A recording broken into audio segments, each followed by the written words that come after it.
बस दर्पण को कोई जरूरी राज पता चल गया है।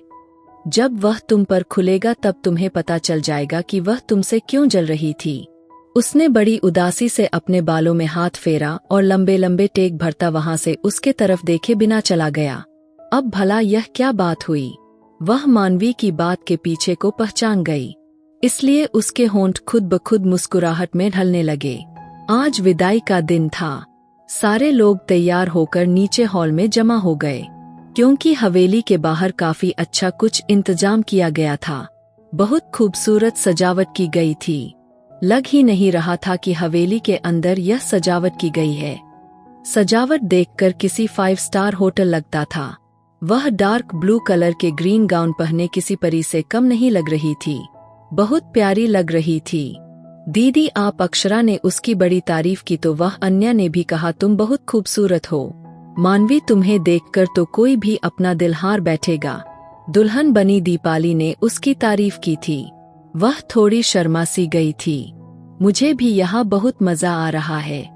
मैं समझी थी कि गांव की शादी इतनी दिलचस्प नहीं होती, लेकिन पिछले 1 हफ्ता से अपनी जिंदगी में जितना मुस्कुराई हूँ शायद ही कभी इतना हंसी होंगी। तुम सबका बहुत बहुत धन्यवाद। तुम सब लोग बहुत अच्छे हो।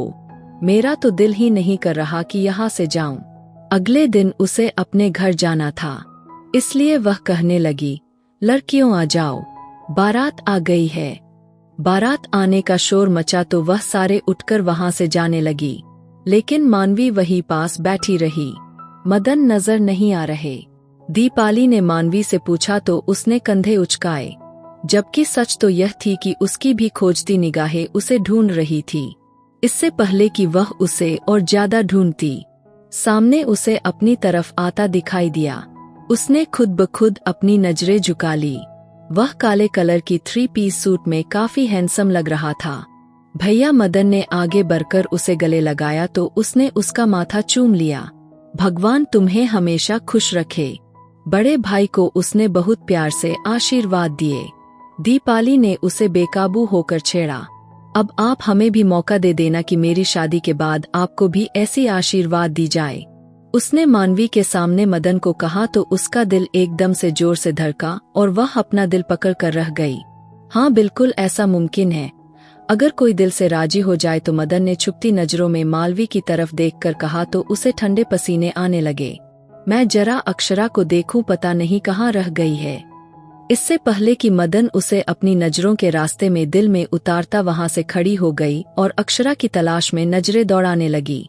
वहां से हटने का बहुत अच्छा रास्ता चुना है। उसके बराबर में आकर खड़ा हो गया और धीरे से उसके कान में कहा, क्या मतलब है? अनजान मत बनो। तुम अच्छी तरह से समझ गई हो। मुझे जवाब चाहिए। वैसे भी कल तुमने चले जाना है। तुम्हारे पास वक्त कम है। मदन ने एकदम से उसे हैरान कर दिया। वह जल्दी से नजरें झुका गई। मदन आओ ना, चलो बारात के पास। तुम क्यों इतनी बोरिंग हो गए हो? हर चीज से अलग अलग रहने लगे हो। दर्पण ने उसका हाथ पकड़कर उसे खींचते हुए बारात की तरफ जाने का इशारा किया, तो वह जाते जाते पलटकर मानवी को देखकर थोड़ा सा मुस्कुराया। अब चलो भी। दर्पण ने उसे खींचकर मानवी की नजर से हटाया तो एकदम से मानवी को ऐसा लगा जैसे यहाँ सब कुछ धुंधला हो गया हो। यह मुझे क्या हो रहा है? मेरा दिल क्यों इतना उदास हो रहा है? मदन पास होते हैं तो ऐसा लगता है जैसे पूरी दुनिया रंगीन हो गई हो, और वह दूर चले जाते हैं तो ऐसा लगता है कि जैसे हर तरफ अंधेरा छा गया है। यह सब कुछ क्या हो रहा है? क्या यह मोहब्बत तो नहीं? वे वही पास रखे कुर्सी पर बैठकर उदासी से सोचने लगी, नहीं, यह मेरी मंजिल नहीं है। मुझे यहाँ नहीं रहना है। तो फिर मैं यहाँ दिल क्यों लगाऊं? एक झटके से वह खड़ी हुई और उसने अपने दिल को समझा लिया, लेकिन दिल कहाँ मानता है। वह तो जिद्दी है, अड़ जाता है तो फिर संभालना बड़ा मुश्किल हो जाता है। शादी के हंगामों में रात बीत गई। दीपाली की विदाई हो गई। वह अपने घर को चली गई और सारे लोग थके हारे अपने कमरों में जाकर आराम करने लगे। सिर्फ 2 लोग ऐसे थे जिनकी आंखों से नींद कोसों दूर थी। उनमें से एक मानवी थी और जो बार बार बिस्तर पर अब करवटें बदल रही थी। दूसरा मदन था जो मानवी के कमरे के बिल्कुल सामने वाले कमरे में खिड़की पर खड़ा उसके बंद खिड़की को देखकर कुछ सोचने लगा। उसे 2 दिन पहले ही अपनी माँ की बात याद आई। जब उसकी माँ ने उसे बुलाकर उसके सामने यह बात कही तो पहले तो वह खूब हैरान हुआ, फिर अब गंभीरता से उनकी बातों के बारे में सोचने लगा था। बेटा, दीपाली तुम्हारी बड़ी बहन है, उसकी शादी है, उसके बाद फिलहाल तुम्हारी शादी करनी है। तुम्हारे सामने 2 लड़कियां हैं, एक मानवी है जो तुम्हारे विदेश में रह रही मेरी सहेली की बेटी मानवी, और दूसरी दर्पण है जो पड़ोसन की लड़की है। उसके माता पिता चाहते हैं तुम्हारी शादी दर्पण से हो। अब 2 लड़कियां तुम्हारे सामने हैं, तुम्हें इन दोनों में से किसी एक का चुनाव करना है। अब फैसला तुम्हारा है। दीपाली की शादी के बाद मैं तुमसे जवाब चाहूंगी। तुम्हें जो पसंद हो मुझे बता देना, मैं उसी से तुम्हारा रिश्ता तय कर दूंगी। अगर तुम्हें कोई और भी पसंद है तो भी बता सकते हो, और इस बात को भी फिलहाल खुद तक ही रखना। लेकिन हाँ, शादी के बाद मुझे जवाब जरूर चाहिए। अगर तुमने मुझे जवाब ना दिया तो फिर मैं वही करूंगी जो मेरा दिल चाहेगा। मदन को एकदम से अपनी माँ की याद आई तो वह कुछ मुस्कुरा दिया। शादी से पहले तो मुझे नहीं पता था कभी किसी से इतनी मोहब्बत कर पाऊंगा, लेकिन अब मुझे ऐसा लगता है कि जैसे उसके बगैर मुझे सांस भी नहीं आ रहा। भला इतने दिनों में यह मुझे क्या हो गया है। खुद से बात करते हुए वहां से खड़ा हो गया। वह चांद को देखकर कह रहा था। उसे लगा कोई उसके बराबर में आकर खड़ा हो गया है। क्या देख रहे हो मदन भाई, तुम्हारा चांद तो सामने मौजूद कमरे में सो रहा है। अब भला कौन से चांद से बात कर रहे हैं। हरी ने एकदम से अपनी एंट्री मारी तो मदन की मुस्कुराहट सिमट गई। क्या मतलब, क्या कहना चाहते हो।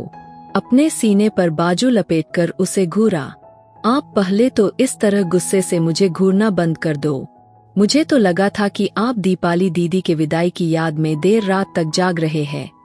बड़ी बहन जो थी विदाई हो गई तो उसकी याद आ रही है, लेकिन यहाँ तो समस्या कुछ और ही नजर आ रही है।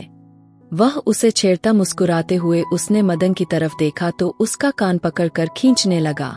खबरदार, किसी को कुछ भी कहा तो वरना मुझसे बुरा कोई नहीं होगा, समझे तुम। ओके मेरा गुस्सैल भाई, लेकिन वैसे क्या हुआ है। हरी ने मासूमियत के रिकॉर्ड तोड़ते हुए उसे देखा तो मदन का माथा टनका था। इस घर में तुमसे ज्यादा बड़ी फिल्म कोई और मौजूद नहीं। देखा, मान लिया ना, फिर मैं एक कॉमेडियन हूं ना। मदन ने एकदम से उसकी नकल उतारी तो वह अपना छोटा सा मुंह लेकर चला गया। फिर उन दोनों के ठहाके एक साथ तेज हुई। अगली सुबह वह जैसे ही नाश्ते की मेज पर पहुंचा तो उसकी नजरें हरी पर पड़ी। क्या हुआ, तुम्हारे चेहरे पर 12 क्यों बज रहे हैं। मदन ने उससे पूछा और फिर सामने की तरफ देखा। उसे मान भी कहीं नजर नहीं आई। वहां अक्षरा और कनक एक साथ बैठी अपनी बातों में बिजी थी। तुझे तो तेरे हॉस्टल वालों ने याद कर लिया है, कहते हैं हरी जल्दी से आ जाओ, तुम्हें वह बहुत याद कर रहे हैं। वैसे आप ज्यादा खुशियां ना मनाओ, एक ऐसी खबर सुनाने जा रहा हूं जिसे सुनकर आपके मुंह पर भी मेरी तरह 12 बज जाएंगे। अच्छा, ऐसी भी क्या बात है। उसने जलेबी का एक टुकड़ा मुंह पर रखते हुए हरी से पूछा तो हरी ने उसके कान के पास जाकर धीरे से वह खबर सुनाई कि मानवी आज सुबह ही 8 बजे अपने घर को चली गई है। यह खबर सुनते मदन को एकदम हिचकी सी लग गई। बस अब इतना ज्यादा मजनू बनने की कोशिश मत करो, यहाँ सबको पता चल जाएगा। लेकिन मदन के तो होश ही उड़कर रह गए थे। अचानक क्यों चली गई, उसने पानी पीने के बाद ही हरी से पूछ लिया। उसके चेहरे पर एकदम से 12 बजे थे। कोई बात नहीं, वापस भी आ जाएंगी, फिक्र किस बात की है। हरी ने लापरवाही से कहकर सारा ध्यान नाश्ते पर मोड़ दिया। बेटा, नाश्ता करके जाओ, अभी तो आए हो और अभी जा रहे हो, कमजोर हो जाओगे। बिल्कुल अपनी सेहत का ख्याल नहीं रखते। माँ ने अपने इकलौते सपूत को यूं जाते देखा तो जल्दी से टोका था, लेकिन वह कुर्सी खींचकर खड़ा हो गया था और जाने के लिए कदम बढ़ा दिए। जाने दीजिए माँ, अब जब तक उनके दिल से रोग नहीं हटेगा यह ऐसे ही रहेंगे। तुम चुप करोगे या नहीं। मदन ने आगे बढ़कर उसके कान में कुछ धीरे से कहते एकदम से अपना पाँव उसके पाँव पर मारा तो वह बिलबिला उठा था। अच्छा, आइंदा के लिए मैं अपनी जुबान सी दूंगा, कुछ भी नहीं कहूंगा। हरी ने मुंह बना लिया। मदन, बहुत परेशान लग रहे हो, कारोबार में कोई समस्या है क्या? माँ ने उसे परेशान देखा तो जल्दी से उसके पीछे चली आई। नहीं, ऐसी कोई बात नहीं, बस थोड़ा सा सर में दर्द है, उसने कहकर अपनी माँ को थोड़ी देर के लिए टालना चाहा। सच में ऐसी कोई बात नहीं है। उन्होंने जाते जाते एक बार फिर से मुड़कर अपने बेटे से पूछा तो उसने बड़ी मुश्किल से मुस्कुराते हुए ना में सिर हिलाया। बात सुनिए मम्मी। इससे पहले कि उसकी मम्मी कमरे से निकलती, उसने अपनी माँ से बात की और बात यह थी कि आंटी इतनी जल्दी क्यों चली गई। ना चाहते हुए भी वह उनसे पूछने लगा, बेटा तुम्हारे अंकल जी की तबीयत खराब थी तो उन्होंने जल्दी से उन्हें आने को कहा। हम सबको भी उनके घर जाना चाहिए, उनकी तबीयत पूछनी चाहिए, लेकिन यहाँ शादी का हंगामा खड़ा है। वैसे भी आज तुम्हारी बहन आने वाली है, इसलिए हमने सोचा इस हफ्ते बाद जाकर उन्हें देख लेंगे। माँ ने सारी बात बताई तो उसने एकदम से अपनी माँ से अपने जगदीश अंकल के नंबर ले लिए। आप मुझे नंबर दे दो, मैं उनसे फोन पर ही तबीयत का पूछ लूंगा। उन्हें बहुत बुरा लगेगा कि हम में से कोई उनकी तबीयत तक नहीं पूछ सका। मदन ने एकदम से कहा तो माँ ने उसे अपना मोबाइल दे दिया। हेलो, नंबर मिलाते हुए उसने जैसे ही हेलो कहा तो उसकी धड़कनें एकदम से जैसे रुक सी गई। नमस्ते, सामने से मानवी की आवाज सुनाई दी। नमस्ते अंकल जी, तबीयत कैसी है? उसने बगैर कोई और बात पूछे जल्दी से अंकल जी की तबीयत पूछनी चाहिए। इस वक्त सो रहे हैं, उनका मोबाइल मेरे पास ही है, उसने उदास शब्दों में उससे कहा और फिर काफी देर तक उन दोनों के बीच चुप्पी छाई रही। तुम इस तरह अचानक चली गई और मुझसे मिली भी नहीं और ना मेरी बात का जवाब दिया। मानवी ने अब तक फोन नहीं काटा था। उसने ना चाहते हुए भी उससे शिकायत कर डाला था। आपने जो भी कहा उस सवाल के जवाब मेरे पास नहीं है। मेरा और आपका मिलन ना होने के बराबर है और यह बहुत उलझा हुआ सवाल है, इसलिए आपके सवाल को अधूरा छोड़कर यहाँ आई हूँ। कहते के साथ ही उसने नम आवाज के साथ फोन बंद कर दिया और मदन काफी देर तक हैरानी से अपने हाथ में थामे उस फोन को देखता रह गया। जिस चीज को हम खुद के लिए कठिन बना ले वह हमारे लिए कभी आसान नहीं होती। शायद तुम्हारी नियत में खोट है मानवी, तभी तुम मुझे अपनी जिंदगी में शामिल नहीं करना चाहती हो। लेकिन अब तुम भी देखना कि मदन को ना कहना तुम्हारी जिंदगी की सबसे बड़ी गलती होगी। उसने एकदम से अपना फोन अपने बेड पर उछाल दिया और धम से पलंग पर लेटकर ऊपर छत को घूरने लगा। उसका दिल एकदम से खाली हो गया। उसे अपने ऊपर बहुत गुस्सा आने लगा, जैसे किसी ने उसे ठुकराकर एक जोरदार थप्पड़ उसके मुंह पर मारा हो। इसका अंजाम जरूर भुगतोगी। आज तक किसी ने मदन तिवारी को ना नहीं कहा और तुमने उसे ठुकराकर बहुत बड़ी गलती की है। मैंने आज तक अपने जज्बातों को खोलकर नहीं दिखाई। तुम्हें देखकर पहली नजर में ऐसा लगा जैसे तुम मेरी जिंदगी बन गई हो। तुम्हारे दिल में भी बराबर की आग लगी है, लेकिन न जाने किस वजह से तुम मुझे ठुकरा रही हो। यह मेरी समझ से बाहर है। मगर अब तुम देखना मदन तुमसे इस बात का कैसा बदला लेता है। उसकी आंखों में एक अजीब आग उठी थी। क्या बात है बेटा? इतने दिनों से नोट कर रही हूँ। जब से गांव से वापस आई हो बिल्कुल गुमसुम सी रहने लगी हो, बात तक नहीं करती, वरना तुम बहुत हंसमुख लड़की हुआ करती थी। आखिर हुआ क्या है? सरिता देवी ने जब छत पर अपनी बेटी मानवी को आसमान को तकते हुए देखा तो एकदम से जैसे पूछ बैठी, ऐसा तो कुछ भी नहीं है, मैं बिल्कुल ठीक हूँ, मुझे भला क्या हुआ है? उसने एकदम से अपनी आंखों के कोनों को साफ किया और जल्दी से मुड़कर अपनी माँ की तरफ देखा। बिल्कुल ऐसा ही है, तुम चाहे लाख मना करो, लेकिन मुझे साफ नजर आ रहा है। अच्छा तो क्या नजर आ रहा है आपको? उसने आगे बढ़कर अपनी माँ के गले में बाहें डाले तो उन्होंने उसे एकदम से खींचकर अपनी नजरों के सामने किया। क्या चाहिए? कब से तुम्हें देख रही हूँ। तुम हमेशा गर्म चाय पीती थी, लेकिन अब तुम्हारी चाय बिल्कुल ठंडी हो जाती है। बिल्कुल बर्फ। लेकिन तुम्हें कोई अंदाजा नहीं। क्या हुआ मुझे नहीं बताओगी? उसकी माँ ने बिल्कुल सही अंदाजा लगाया, लेकिन उसे तो बस यूं ही झुठलाना था। ऐसी कोई बात नहीं, आप बस फालतू ही परेशान हो रही हो। पापा के बारे में परेशान हूँ, दिन अब दिन कमजोर हो रहे हैं। उसने परेशानी से कहा तो सरिता देवी ने उसे हौसला दिया। बेटा, हमारे जाने के बाद तुम्हारे पापा ने अच्छी खासी परहेज की ऐसी तैसी की है। उसी की वजह से उनकी तबीयत बिगड़ गई है। अब वह बिल्कुल ठीक है। इससे पहले कि वह और ज्यादा उनसे कुछ कहती, उसी बीच उनका फोन बजा तो वह उसकी तरफ ध्यान देने लगी थी। साधना, मेरी सहेली, कैसी हो आप? क्या हुआ? आप रो क्यों रही है? सब ठीक है ना? एकदम से सरिता देवी ने कहा तो उसके कान भी खड़े हो गए। गांव के हवेली से फोन था। साधना देवी का नाम सुनते ही अपने कान खड़े करती उसने इशारे से अपनी माँ से पूछा तो उन्होंने उसे चुप रहने का इशारा किया। आप बिल्कुल फिक्र ना करें, हम आ रहे हैं। हम बस कल ही सुबह निकलते हैं। अभी तो रात काफी हो रही है, इस वक्त निकलना थोड़ा मुश्किल है। हम सुबह जल्दी पहुंच जाएंगे। फोन बंद करके मानवी की तरफ देखा तो उसने आईब्रो उचकर उनसे पूछा, बेटा, तुम्हारी नानी आंटी की तबीयत बहुत खराब हो गई है। तुम्हें याद कर रही है, तुम्हारे पिता को भी याद कर रही है। कह रही है गांव में एक बार मिलने आ जाओ। माँ, हम अभी 2 हफ्ते पहले ही तो गांव से आए थे और अब फिर से जाना अच्छा नहीं लगता। उसने एकदम से मना कर दिया और मुंह फेर गई। मदन से एक बार फिर से उसका सामना करने के लिए वह बिल्कुल भी तैयार नहीं थी।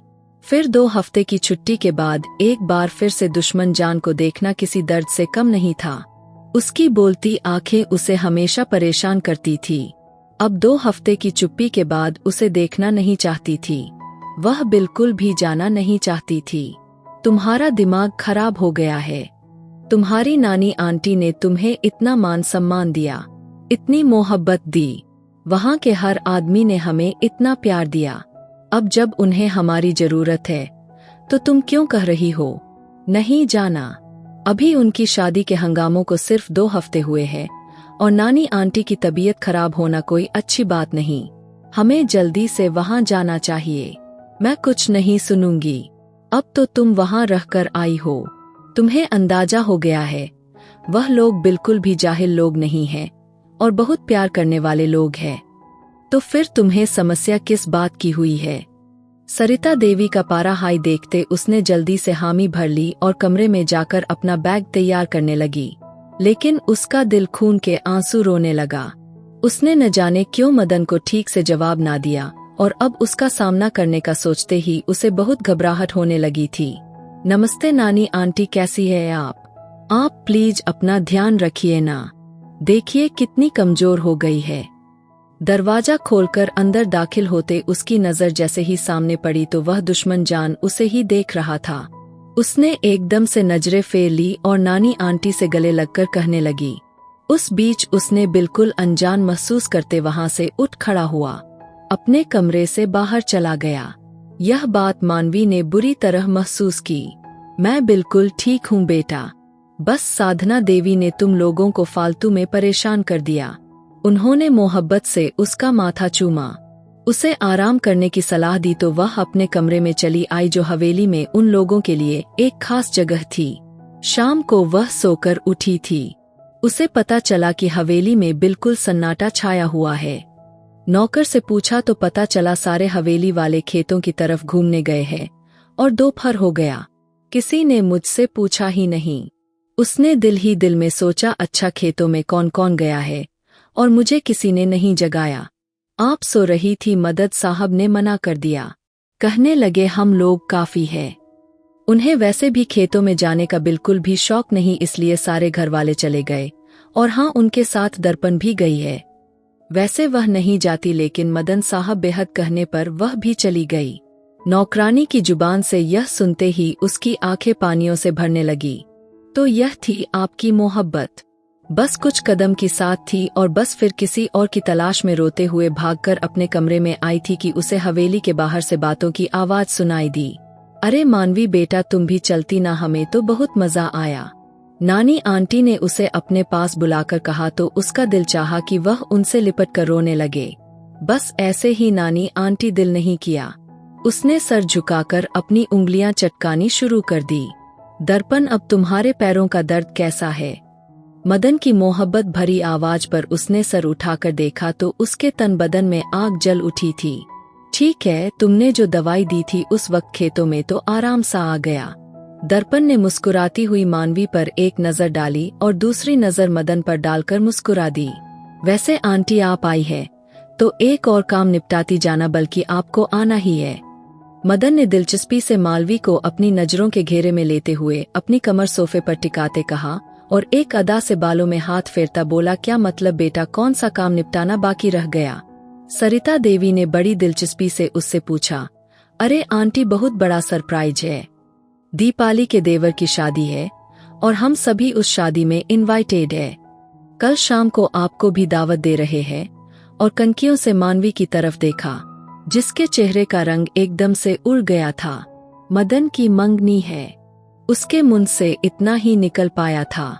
जी बिल्कुल, कल शाम को वह मेरे नाम लिख दी जाएगी। तुम तो रुकोगी नहीं, तुम आज चली जाओगी। मदन ने उसकी आंखों में झांकते हुए उसे कहा तो उसका मुंह देखने लगी। अरे बेटा, उसे क्या पूछते हो? यह तो मेरी सहेली की लड़की है, वह जरूर आएगी। क्यों नहीं आएगी, मेरे साथ ही आएगी। घर तो हम 3-4 दिन के बाद जाएंगे। तुम्हारी मंगनी बहुत जरूरी है, इससे बढ़कर और ज्यादा कोई खुशी नहीं। तुम्हारे जगदीश अंकल भी आ रहे हैं तुम्हारी मंगनी में। सरिता देवी ने उसे कहा तो वह मुस्कुरा दिया। मानवी भी उसे देखकर रह गई। उसका दिल जोर जोर से धड़कने लगा, आंखें आंसुओं से भरने लगी, लेकिन वह किसी के सामने खुद को कमजोर साबित नहीं करना चाहती थी। इसलिए एक झटके से खड़ी हुई, दौड़कर कमरे की तरफ गई, दरवाजा बंद किया, एकदम से पलंग पर बैठकर जोर जोर से रोने लगी। मैं समझी थी तुम्हारी मोहब्बत हर कदम पर मेरे साथ रहेगी, लेकिन तुमने मुझसे इतना बड़ा धोखा किया, मुझसे दिल लगाया और जिंदगी में किसी और को शामिल करने जा रहे हो। मदन, मैं तुम्हें कभी इस बात के लिए माफ नहीं करूंगी। काफी देर तक रोने के बाद भी उसका दिल हल्का नहीं हो रहा था। उसने खुद से बातें की। मानवी बेटा, दरवाजा खोलो, मैं तुम्हारी आंटी हूँ। उसने एकदम से आईने में अपनी आंखें देखी जो बहुत ज्यादा सूजी हुई दिखाई दे रही थी। क्या हुआ बेटा, तुम्हारी आंखों को क्या हो गया है? उन्होंने उसका चेहरा अपनी तरफ किया तो उसने हंसते हुए बहाना बनाया। आंटी, ना जाने अचानक से एलर्जी हो गई है मुझे, अक्सर यह हो जाती है, आंखें सूआ जाती है। उसने मुस्कुराकर कहा तो आंटी ने सुकून का सांस लिया। बेटा, यह मैं तुम्हारे लिए कपड़े लेकर आई हूँ। यह तुम्हारी साधना आंटी ने सबको बनाकर दिए हैं। उनके इकलौते बेटे की मंगनी है, इसलिए उन्होंने कहा था कि सबको यह कपड़ा तुम दे देना। कल सब एक जैसे कपड़े पहनेंगे। आगे बढ़कर उसे वह कपड़ा थमाती कमरे से निकल गई। उसने एकदम से वह कपड़ा उठाकर पलंग पर फेंक दिया। सारी रात बैठकर करवटें बदलती गई और सुबह जब उसकी आँख खुली तो उसने मदन को दर्पण के साथ गाड़ी में जाते हुए देखा। यह मंजर उसके दिल में छुरा सा लगा और वहीं पूरा दिन अपने कमरे में बैठी रही। दर्पण के साथ हाथों में हाथ डालकर जाते हुए, तुम्हें बिल्कुल भी शर्म नहीं आई? तुमने दिल मेरे साथ लगाया था। तुम एक नंबर के फ्रॉड हो, फ्रॉड इंसान। मैं तुम्हें इस बात के लिए कभी माफ नहीं करूंगी। उसने रोते हुए अपने आंसू साफ किए। उसका दिल बिल्कुल खाली हो चुका था, ऐसे जैसे मुर्दा हो गया हो। अरे बेटा, तुम अभी तक तैयार नहीं हुई हो। सरिता देवी अंदर आई तो उनके साथ 2 लड़कियां और भी थी। उन्होंने अंदर आकर उसे कहा तो वह चौंक गई। मुझे तैयार होना है, बस कपड़े ही तो बदलने हैं। अरे नहीं, सारी लड़कियों के लिए ब्यूटिशियन बुलाई गई है, सब तैयार हो चुकी है, तुम बाकी हो। जल्दी से कपड़े बदल लो ताकि तुम्हें भी तैयार कर दिया जाए। इतने भड़कीले कपड़े नहीं पहनूंगी, मेरी मंगनी थोड़ी है, यह तो दर्पण को पहनना चाहिए। उसने जब ड्रेस निकाल कर देखा तो हैरानी से अपनी माँ से पूछने लगी, दर्पण का ड्रेस भी दूसरा है और बाकी सबका एक जैसा है, अब तुम्हें यह पहनना ही पड़ेगा। उन्होंने एकदम से उसे बाथरूम में धक्का दिया तो वह जल्दी से तैयार होकर बाहर निकली। ब्यूटीशियन अब उसे तैयार करने लगी। जैसे ही उसने आईने में अपने आप को देखा तो उस पल जैसे किसी दुल्हन का चेहरा नजर आया था। वह ब्यूटीशियन पर भड़क उठी। तुमने मेरा मेकअप किस तरह का किया है? क्या मैं दुल्हन हूँ? तभी सरिता देवी अंदर आई। उसकी नजर उतारने लगी और कहा, बेटा एक शब्द भी कुछ मत कहो, जल्दी चलो, देर हो रही है, मुहूर्त निकला जा रहा है, घर के सभी लोग चले गए हैं, बस हम ही बाकी है, हमें निकलना चाहिए। तुम बहुत प्यारी लग रही हो, अब जल्दी से नीचे आ जाओ, सब लोग तुम्हारा इंतजार कर रहे हैं। यह कहते के साथ सरिता देवी वहां से चली गई और काफी देर तक वहीं बैठी रही और हिम्मत की कहा, किसी भी कीमत पर मुझे उसे अभी कुछ नहीं बताना, उसे सरप्राइज देना है। मैं उसकी मोहब्बत में अब तक तड़प रही हूँ और उसे किसी और का होते नहीं देख सकती। वह एक घमंड से उठ खड़ी हुई और बाहर की तरफ कदम बढ़ा दिए। अरे वाह, क्यों बैठी हो मानवी, इधर आ जाओ, तुम्हारी जगह इधर है। उसने अपनी साधना आंटी की बात सुनते ही चौंक कर स्टेज की तरफ देखा तो मदन उसे देखकर बेहद मुस्कुरा रहा था। उसने मदन के बराबर में बैठने का कह रहे थे, पर यह तो दर्पण की जगह है, मैं यहाँ कैसे बैठ सकती हूँ। तभी उसे सामने से एक और दूल्हा नजर आया जो शायद दीपाली दीदी का देवर था। उसने एकदम से खड़े होकर मदन से कहा तो वहाँ मौजूद सारे लोग उसे देखकर हंसने लगे। ओके, यह तुम्हारे लिए सरप्राइज था और तुम्हारे साथ हम लोग प्रैंक करना चाहते थे। मानवी भाभी देख नहीं रही, आपका कपड़ा और मदन भाई का कपड़ा एक जैसे ही रंग का है। हरी ने जैसे ही आगे बढ़कर उसे समझाया तो वह हैरान हुई, उसे देखती रह गई। आ जाओ, अब क्या सोच रही हो और रो क्यों रही हो? प्लीज, अब नहीं, बहुत दिनों से रुला दिया, अब और ज्यादा दुख नहीं दे सकता। मदन ने एकदम से आगे बढ़कर उसका हाथ थामा तो वह खाली खाली निगाहों से उसे देखने लगी। मैं हमेशा तुमसे मोहब्बत करता हूँ और तुमसे ही करता रहूंगा। तुमने यह सोचा भी कैसे कि मैं तुम्हारे अलावा किसी और को अपनी जिंदगी में शामिल करूंगा? उसने उसका हाथ पकड़कर चूमा। उसे यह सब कुछ सपने की तरह लग रहा था।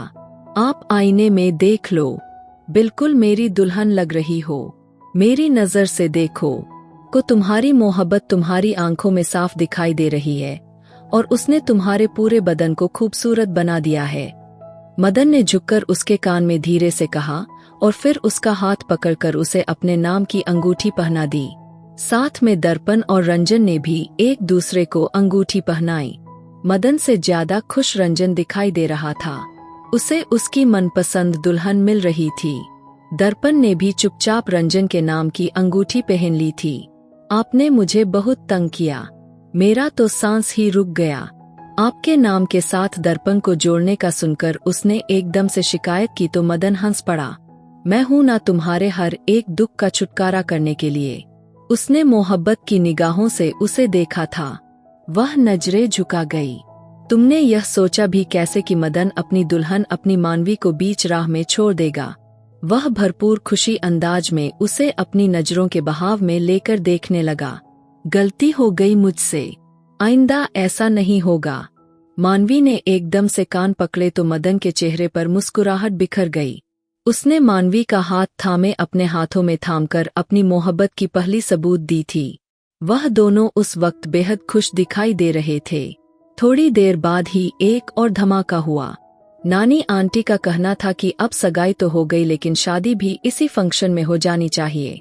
सभी परिवार इसमें शामिल है और जिसके शादी में गए थे दर्पण और रंजन की, उसकी मंडप में मानवी और मदन की शादी हो गई। और सबसे बड़ा धमाका तब हुआ जब दर्पण की दीपाली के देवर से शादी हुई, क्योंकि दीपाली का देवर रंजन उससे बहुत प्यार करता था और उसने अपने बड़े भाई की शादी में ही दर्पण का हाथ मांग लिया था और दर्पण के माता पिता ने झट से स्वीकार कर लिया था। बेशक दर्पण मदन से मोहब्बत करती थी लेकिन रंजन भी दर्पण के टक्कर का था। दर्पण कभी अपने माँ बाप के खिलाफ नहीं जा सकती थी, इसलिए दर्पण ने रंजन से शादी कर ली। मानवी और मदन का रिश्ता होने दिया क्योंकि मदन उससे प्यार नहीं करता था और यह बात दर्पण को काफी अच्छे से पता था। एक तरफा मोहब्बत कभी भी फलता नहीं है। इसलिए उसने सही फैसला लिया और मानवी और मदन को एक होते देख खुश हुई। आज मानवी की सुहागरात थी। वह बहुत घबरा रही थी। मदन उसको सेज पर बैठे देख बिखर सा गया था। उसे समझ नहीं आ रही थी। उसकी मोहब्बत उसके सामने थी। वह शुरुआत कहाँ से करें? तभी मानवी ने उसे पीछे से बाहों में भरकर सॉरी बोला तो उसके तन बदन के ज्वालामुखी को छेड़ दिया था और मानवी को अपने आगे करता वह पगला हुआ था। अगर इंसान को मनपसंद चीज मिल जाए और वह उसके सामने हो तो उसकी खुशी दुगनी हो जाती है। मानवी के तन से उसके दुपट्टे को अलग करता, उसको हर पर्दे से आजाद करता, खुद भी बेपर्दा होता। दोनों अपनी मोहब्बत के छाव में खो गए। सिर्फ कमरे में मानवी की सिसकियां और आहें गूंज रही थी। रात भर वह इसके समंदर में गोते लगाते रहे। ना तो मानवी सोई ना मदन सो पाया था। सुबह जब साधना देवी दरवाजा खटखटाया तो हड़बड़ाकर उठ बैठे। बिन कपड़ों के मदन ने अंदर से ही आवाज दी, माँ थोड़ी देर दे दो, मैं फ्रेश होकर बाहर आता हूँ। मानवी को सोता ही बाथरूम में उठाकर ले गया। दोनों जल्दी से नहाकर बाहर जाना चाहते थे। मानवी बिन कपड़ों के बाथरूम के शीशे में देखकर खुद को शर्मा गई, लेकिन मदन तो ऐसे मद्दोश हुआ। मानवी को शीशे में देखने की फुर्सत ना दी और फिर से उसके ऊपर अपनी मोहब्बत की बरसात कर दी और जल्दी से बाथरूम से बाहर आए। रात के मोहब्बत को पाकर वह बहुत ज्यादा निखर गई थी और बहुत ही खूबसूरत लग रही थी। मांग में सिंदूर, हाथों में चूड़ा, परिवार के सभी के पैर छुए। नाश्ते की टेबल पर विजमान हुए। सभी हंसी खुशी उन्हें देखकर बहुत खुश हुए। 2 दिन के बाद दर्पण अपने पति के साथ मायके आई तो मानवी ने उसके सुहागरात के बारे में उससे बात की तो वह मुस्कुराहट और सारी कहानी खोल कर रख दी। उसने कहा कि जब रंजन ने मेरा घूंघट उठाया तो मैं घबरा गई थी, लेकिन रंजन मुझे देखकर पागल हुआ था। ना जाने कब से वह मेरे लिए इतनी मोहब्बत लेकर बैठा था।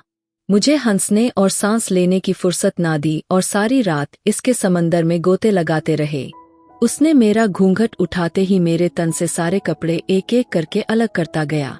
ब्लाउज को तो उसने 2 हिस्सों में कर दिया था क्योंकि एंड टाइम पर ही ब्लाउज का जिप खराब हो गया था। उसके बाद मुझे देखकर ही पागल होता। उसने आधी रात तक तो बस मुझे चूमता ही रहा। उसका इस तरह का पागलपन देखकर तो मैं खुद पागल सी हो गई। कब मैं उसका साथ देने लगी मुझे खुद पता नहीं चला। बस यूं ही सुबह हो गई। दर्पण, तुम तो मुझसे भी ज्यादा छुपी रुस्तम निकली। प्यार का नाटक किसी और से करती रही और सुहागरात किसी और के साथ। मानवी ने उसे एक आंख दबाकर कहा तो वह भी हंसती। शायद मानवी मेरा प्यार रंजन ही था। एक तरफा प्यार कभी प्यार नहीं होता, इसलिए मैं पीछे हट गई थी और जो मुझे मिला शायद मदन से भी ज्यादा अच्छा है। दर्पण भी अपना एक आंख दबाती यह सब कह गई।